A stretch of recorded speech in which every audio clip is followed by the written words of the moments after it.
বাংলাদেশের গ্রামে গঞ্জে শহরে নগরে বন্দরে বাংলার প্রতিটি প্রান্তরে চাষস্থল থেকে সচিবালয়ে নতুন স্লোগান উঠেছে, সব দল দেখা শেষ, দাঁড়িপাল্লার বাংলাদেশ। এবং আমরাও বলছি, আমরা জনগণের কাছে আবেদন করছি, আপনারা তো সবাইকে দেখছেন, একবার আমাদেরকে দেখেন, এবং আপনারা লক্ষ্য করে দেখছেন, এটাও সারা বাংলাদেশে ইসলামের পক্ষে, জামাত ইসলামের পক্ষে, চাঁদাবাজের বিরুদ্ধে, দুর্নীতির বিরুদ্ধে নতুন জোয়ার তৈরি হয়েছে। আর একটা কথা বলে যাই, 5ই আগস্টের পর একটা দল পালায় যাওয়ার পর আর একটা দল নিজেদেরকে মালিক ভাব হয়ে গেছিল। তারা মনে করতেছিল যে এবার আমরা ছাড়া আর কে আছে। কিন্তু বাংলাদেশ ওই জায়গায় আছে? বাংলাদেশ ওই জায়গায় নাই।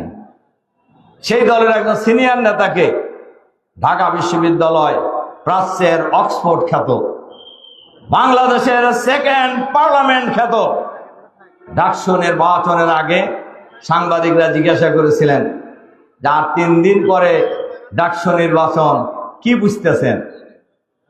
কেন? আমার ভাবটা দেখেন, কেন ছাত্র দল পূর্ণ প্যানেলে বিজয়ী হবে? যে সেই সাংবাদিক আবার পাল্টা জিজ্ঞাসা করছে যে ভাই ভোট তো এখনো 3 দিন বাকি, কেমনে বুঝলেন পূর্ণ প্যানেলে বিজয়ী হবে? ঢাকা বিশ্ববিদ্যালয়ের ছাত্রছাত্রীরা ছাত্র দল ছাড়া আর কাক ভোট দিবে, মানে জমিদারি ভাব আর কি, মানে তাকে ভোট দিতেই হবে যতই চাঁদাবাজি করুক আর সন্ত্রাস করুক। কিন্তু বাংলাদেশ কি সে জায়গা আছে? ওখানকার ছাত্রছাত্রী কি দিছে না? খালি ওখানে না, বাংলাদেশের সবচাইতে বড় বিশ্ববিদ্যালয় যে 4টা, সর্ববৃহৎ এবং পুরনো বিশ্ববিদ্যালয়, ঢাকা বিশ্ববিদ্যালয়, চট্টগ্রাম বিশ্ববিদ্যালয়, রাজশাহী বিশ্ববিদ্যালয়, জাহাঙ্গীরনগর বিশ্ববিদ্যালয়, এই 4টি বিশ্ববিদ্যালয়ে বাংলাদেশ ইসলামী ছাত্র শিবির পূর্ণ প্যানেলে বিজয়ী হয়েছে।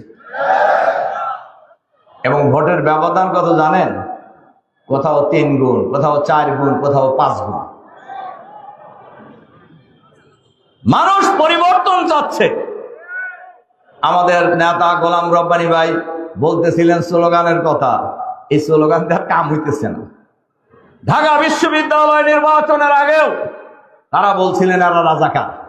আচ্ছা গন্ত দেহি, ঢাকা বিশ্ববিদ্যালয়ে যারা পড়ে ওদের রাজাকার ওর বয়স হয়েছিল? বলেন হয়েছিল কিনা? আর বাপেরও জন্ম হয় নাই অনেকে, ঠিক না? তার কারণ ঢাকা বিশ্ববিদ্যালয় পরে হলো 18, 19 থেকে 25 বছরের মধ্যে ছেলে মেয়েরা, এদের বাপের বিয়েও হয় নাই অনেকের, বিয়ে তো দূরে, বাপের জন্মও হয় নাই। বলছিল রক কাটে শিবির, ওটা শুনছে ছাত্ররা। ছাত্রীদেরকে যখন সাংবাদিকরা জিজ্ঞাসা করছে যে আপনারা ছাত্র শিবিরকে ভোট দিলেন কেন, অথচ আপনারা তো পর্দা টর্দা করেন না। তো ছাত্র শিবিরকে ভোট দিচ্ছি কয়েকটা কারণে।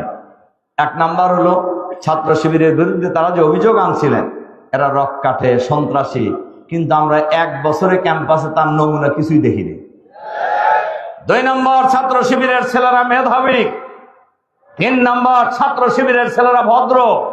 4 নম্বর, ছাত্র শিবিরের ছেলেদের আচার আচরণ ভালো।